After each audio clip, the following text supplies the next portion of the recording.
So hi, this is Pam from ROC Metaphysical. I'm doing another interview here today out of Rochester, New York. So ROC Metaphysical is an online magazine. It's free to go on. The first of each month has new articles and videos. The first just happened a few days ago, so it's great timing to go in and look to see what's on there. There's also a calendar of events and there's advertising and lots of videos as I interview people who have books or have written an article. So today I've got Paul Corson online. He's written a book and we're gonna talk to Paul, find out about his background and why he decided to write the book. So I'm gonna take it away to you, Paul. So tell us a little bit about your background. Well, I was raised in a non-theist background. By non-theist, I mean the folks in my family, my aunts, my uncles, and my parents did not believe in God. They just believed we were here because we were here. When I was 9 years old, I asked my father about one of my uncles who passed away. I said, what happened to him? He's not here. I said, I know he's dead. But what's after life? Is there anything after life? My father said, when you're dead, you're dead. I thought, well, that's sort of consistent. That's the way they are. That's the family I was born into. Yeah, okay. Well, a year later, I had a vision experience at 10. And it was absolutely beyond belief. I was actually taken from my body into a force, into a God force. I actually experienced the God force when I was 10.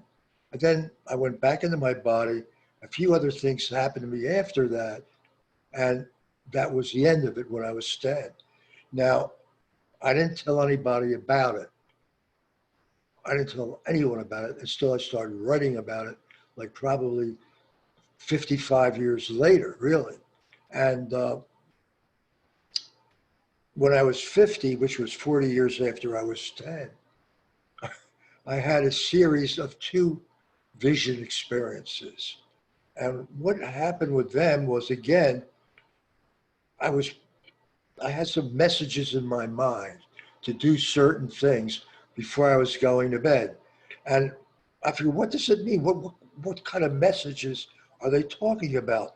But anyway, as soon as I went to bed, I mentioned those, I referred to those messages again in my mind, and bang, a whole series of vision experiences happened. And what happened in the first of the 2 vision experiences, I was actually touched by the white light. I actually touched the white light. I did not enter it, but I touched it.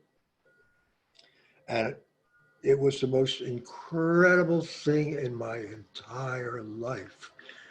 As soon as I was going toward the white light, the second I touched it, I felt the love, the unconditional love of all, all the people in heaven. It was absolute love. It was very self-affirming.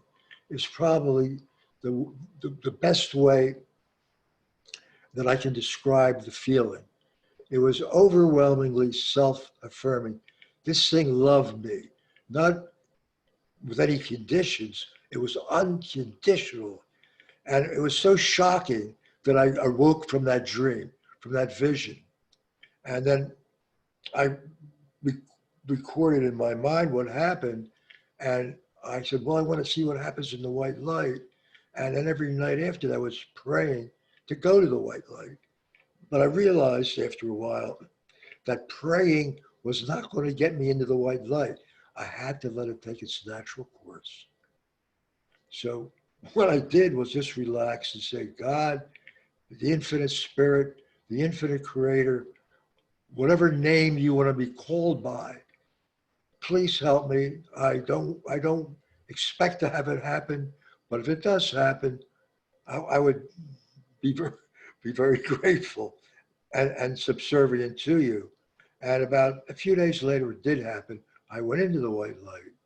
Now, I have to tell you that these three experiences that I had, now the two experiences that I had at 50 and the one that I had at 10 were connected because there was an intermediate place that I achieved when I was 10. And I had to go through that when I was 50 to get to the white light. So there was this connection. And moreover, I submitted these three experiences to the Philadelphia Inquirer, who reviewed them, and academics reviewed them.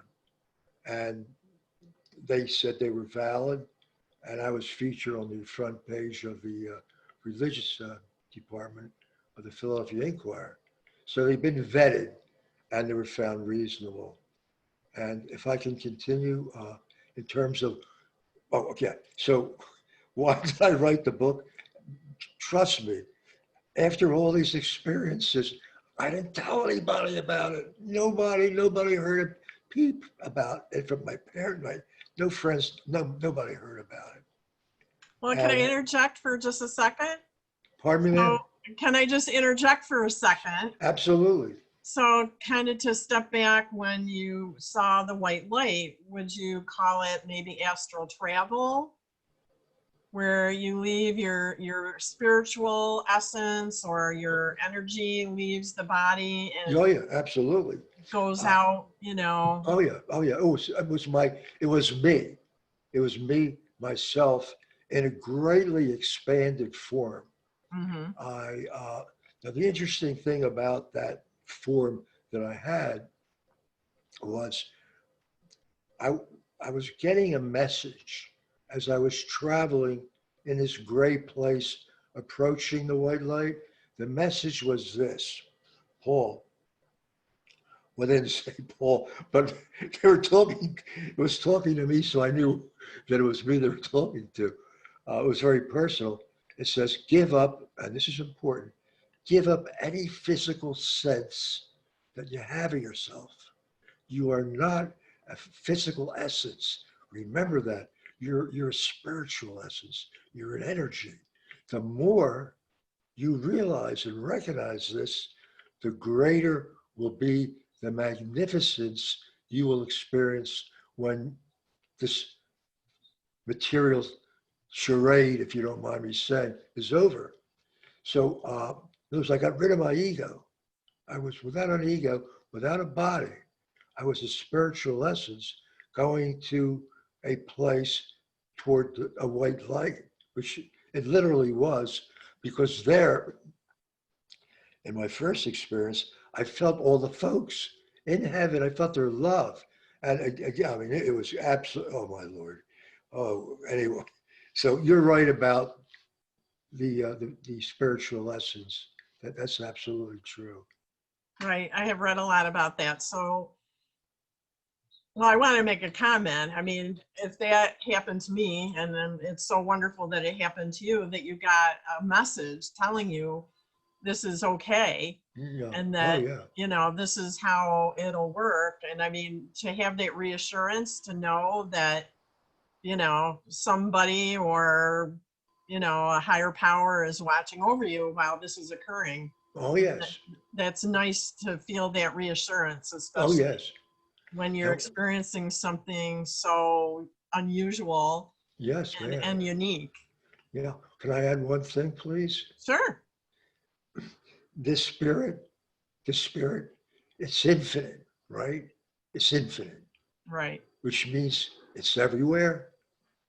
It means it's right here. It's right with me, and it's right with you. It's right with everybody. It's right there. In not only is it with you, it's in you, and it's the spirit that gives you life, really. All right, so I'm gonna just do the share where we can see a copy of the book, so people will have a visual of the book. So I'm gonna click on this and we're gonna share so people can see what the book looks like. So it's Regaining Paradise is the name of the book, and you can find it on Amazon, and I'm sure it's maybe in some other companies, but for sure it's on Amazon. So this is what it looks like. And I should say your full name is Paul Corson. So after this video and you're like, boy, I think that book sounds really interesting, they can find it. Yes. It will not be on sale till September the 15th. Okay. It'll be available at that point, at that date. Okay, so I'm gonna stop the share. So we're gonna come back. And there we are. So now tell me, you had these experiences and you said, finally, I've got to write this down and Right. put it into a book. But not yet, not yet, ma'am. Okay. I was according to Joe, well, I don't know if you're familiar with Joseph Campbell, the Yeah. mythologist. He writes that a lot of folks refuse the call. In other words, they get the message, but they don't act on it. And he has a whole chapter in his book, The Hero's Journey, which of course, the book is based on the hero's journey. And even though you have the experience, you refuse to act on it. And that's what happened to me. I refused. Not that I refused, but I didn't think it was that unusual. Again, I thought, well, I experienced it, but I figured, well, everybody, in the way I looked at it, or the way I imagined it, I thought everybody must have similar experiences as mine.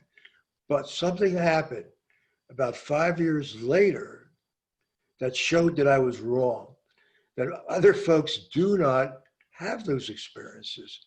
And what that was a friend of mine told me to buy the Atlantic magazine. So it was a particular article he wanted me to read. So I went to the newsstand. That was then back in the day when they had newsstands.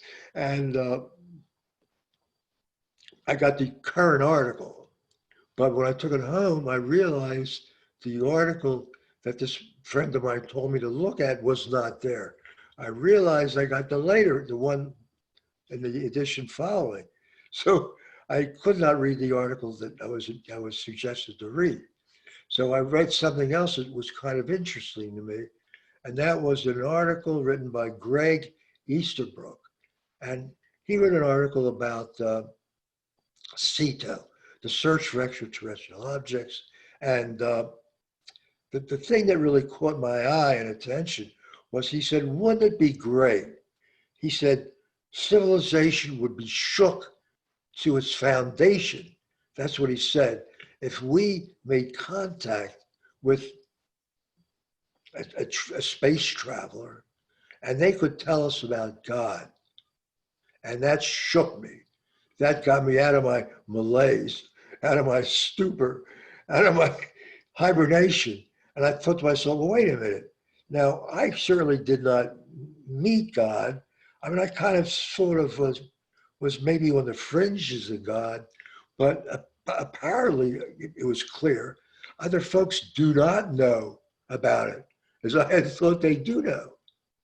So I wrote a poem and about folks meeting God, meeting space travelers, and the poem dealt with the communication that would pass from the people in the field looking up in the sky and watching this UFO come down, land in their midst. The space travelers came from their spacecraft, and the people in the field asked them, tell us of your God. And what I do is I write about the exchange of what the space travelers would say. And basically, that was the thesis of the book, that Regaining Paradise. That got me started on it. So if you say, why did I start writing it? I realized that people don't know, and what I wanted to do, and what I absolutely think is possible, it's possible that what I what I have to offer can shake the foundations of society to its foundations. I can really make a sea change in terms of how we perceive ourselves, each and one of us. So does the book, it gives your background on your experiences, Oh, yeah. and then it talks about, you know, how to go forward, like Yes, ma'am. I could possibly follow a similar path to have that contact. Yes, ma'am. Yes, ma'am. The reason why I named it, which was kind of late in the game, why I named the book Regaining Paradise, because when we're born, according to was Wordsworth, Robert William Wordsworth, uh, he wrote a book, he wrote an ode, a poem, and he said, we're not born in utter nakedness. We're born trailing clouds of glory do we come, trailing clouds of glory from God. That sounds We're, really we're nice. born perfect, man. Perfect. So what happened? What happened? And what the book does, I believe, or the aim of the book is to have us in our mind regain the state of paradise that we had when we were born, before society has its go at us. So would it be something, you know, that you do as like a ritual practice, or, you know, something that you would focus on every day? Well, it's kind of easy. It's kind of easier than that, really. I mean, it really is easier uh, because the ancient Greeks, I'm going back to the really ancient Greeks, they said, know thyself, and thou shalt know the gods in the universe. There's know who you are. And once you really know what's at your core, what made us, and this is what the book does, it gives us it gives us information, knowledge. And if I could just sort of give you a little bit more specifics about that, uh, we say we're spiritualists, but every day we turn on the TV, we're bombarded with the sponsors that are selling us different products, advertisement, and plus society itself. Society itself does not encourage the belief in God. If you're familiar with the Cosmos series, Mm-hmm. Neil deGrasse is the host of Cosmos. And what they're saying in this series is that we're basically products of the Darwinian process, that we are from the material universe. And we hear that day in, day out. We're bombarded with buying things for ourselves. So we think of ourselves as a material identity, as a material person. So we're very ego drawn. We're ego driven, right? We feed our egos, look great, be sparkling, and forget about the genuineness, right? That's not really as important as being louder or making grandiose claims that really, whether it matters or not, is not important. The important thing is to really be louder than everybody else, to basically bend people to our will. And that's how we go through life. It's all ego oriented. And so it's difficult to be spiritual under those circumstances. So what I do is in one, I can very, very, very quickly, Pam, really explain, giving simple, easy knowledge why Darwinists, all of Darwinism theorists, why materialists who believe in Darwinism, who believe we're basically a bunch of cells without a free will, which happened to be through chance. And through chance alone, here we are talking to each other after the Big Bang, like 13 0.7 billion. That's what they think. Now, a great deal of that, because we hear it so much and it's part of our society, we sort of tend to believe it. So while we're spiritual, we aren't full-fledged spiritual. And Well, I think I'll interject there. I mean, I think maybe that's part of why we're here, is that it's time for us to turn the tide, I guess. You know, through the years, you know, we've made it through the Middle Ages, through Industrial Revolution, you know, the United States becoming a world power, and materialism was a big focus. Oh, yeah. And I think now it's time to change that, Yes, ma'am. or at Yes, least ma'am. I hope, and maybe that's my personal point of view. Oh, absolutely, I absolutely. mean, it's nice, you know, I like having a car and, you know, some furniture and that kind of thing, but I think it's time for us to have deeper, you know, Absolutely. understandings and acknowledge like your experience, so that other people can understand that there's a consciousness, a higher power. Yes, ma'am. You Oh, yeah. know, there's something going on. Giving up to something greater than us. Oh, yes, Yeah. yes. I mean, it's kind of like, well, as an aside, as a side comment, I see these individuals. When I say these individuals, I mean, it's, you know, when you watch television, uh, you sort of see folks and you sort of evaluate whether they really are interested in basically, I can't say it any more clearly than one word, or actually it's two words, common good for everybody. And that was what Jesus taught. He taught that common good. Forget about yourself. Bring I mean, really, what do you think about it? What did he bring? He, he brought everybody into his congregation. We were all there. No, you don't, it's not, no, you don't have enough money. You can't come into my group. No, everybody. Because he saw the beauty of God in each and every one of us, every one of us. And so the folks that do not believe that, they're going to have a very, very, very difficult time when they leave this place. Oh, yeah. Oh, yeah. But can I sort of go back? I know that was a side comment. Right. Yeah, sure. Let's get back on track about the book. Yeah, can I go through that? What I've said so far, this, if I can sort of like look at this thing, big picture, can I present the big picture? The big picture of the book is this. What I'm now doing is I'm describing the big picture of the book. In other words, if I have like 2 minutes to explain what the book is about, this is what it's about. Now, in terms of what I said, you can believe me or not believe me, or kind of believe me, or not be interested in what you believe me. But there's one thing that unifies us all, regardless of how you respond to what I'm saying, or to anybody that's saying anything. And that is because we have a mind. In other words, our mind is capable of doing things, of having first person awareness.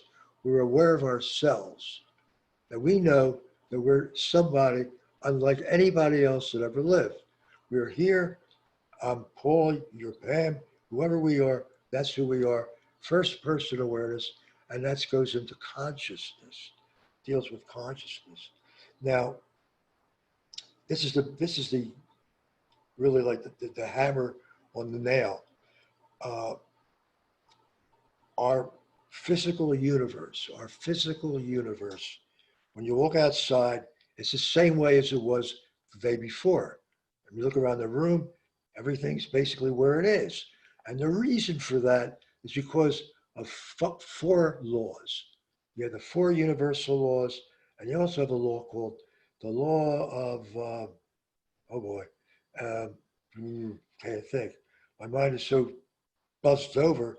Conservation, the law, I'm sorry about that. But when you got so many things going on in my mind, you forget simple things. So you have the four laws, but the overarching law, the law of conservation, the material universe is bound to making only physical things, right?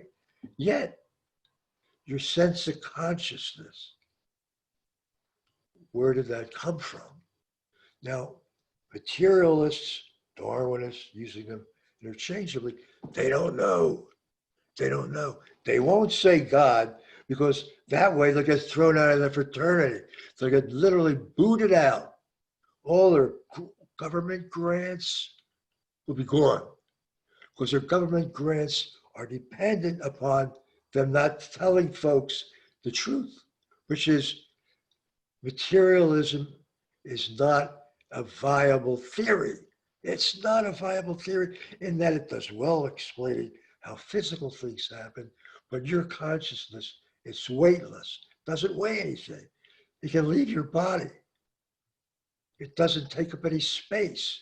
Where did that come from? They don't know. They don't know. If they give you some kind of explanation, it's a lot of, they're absolutely don't have a clue. They don't have a clue. So very simply, if it's not from the natural universe, ma'am, if it's not from the natural universe, there's only one other possibility. It's unnatural. It's this force beyond the universe. And that force, through whatever reason it had, made you to be the way you are with free will. It gave me,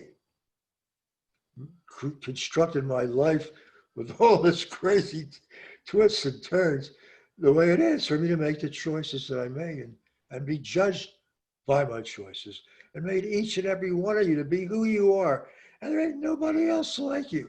Nobody else can come into your body. That place is sacred to you and only you. You're there. No one else can get in there and be you. And you have choices.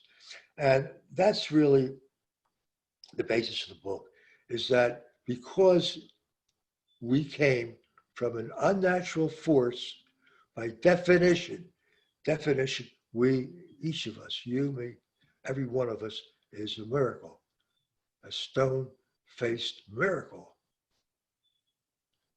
Because we have the energy from this force that gave us our consciousness.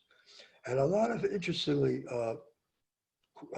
Max Planck, Planck, the father of quantum physics, he said, and others beside Max Planck, he said that our minds are from the mind of God.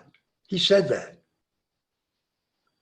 Well, we're all a spark of divinity. So we all have that little bit in us. Oh, yeah. Oh, the most vital part of us. There's the life. There's our consciousness is our life. That's what we are. That's who we are. That's our life. And there's nothing more important to us. I mean, food is important, of course. Air, of course, is important. But overall, life is what is in our foundation. It's what we have in our basic core, is our life energy that we don't get from material. Material doesn't give us that kind of energy. It's from this infinite force that's everywhere and that's infinitely creative. That's the whole basis of the book. Well, I think it sounds very interesting. And when it's on Amazon, I'm going to get myself a copy. Thank you. I can find out for myself. Yeah.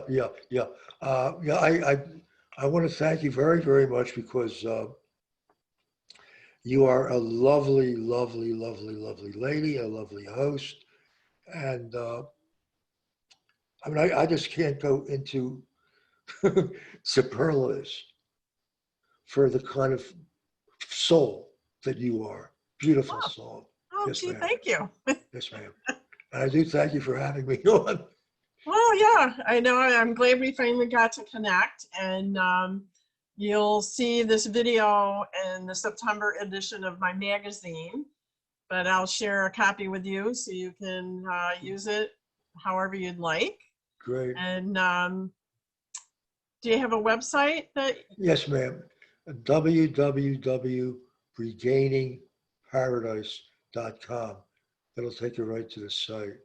Okay, so I mean, if people read your book and had a question, is there a way to reach out to you? Oh, yeah, yeah. Well, I can give you my email address. Well, is there a way they can contact you through the website? I believe so. I'm not sure, but I'll check with my web designer and see if there is a way for folks to reach me Yeah, through you my might want website. to, you know, you Yeah, might yeah. get Yeah, people that was a who good want to hear question from because I you. wasn't really thinking about that, but that's a good point. Okay, well, I'm going to hit the stop record button, and I thank you very much. And why don't you hang on after I hit the button? So hold on.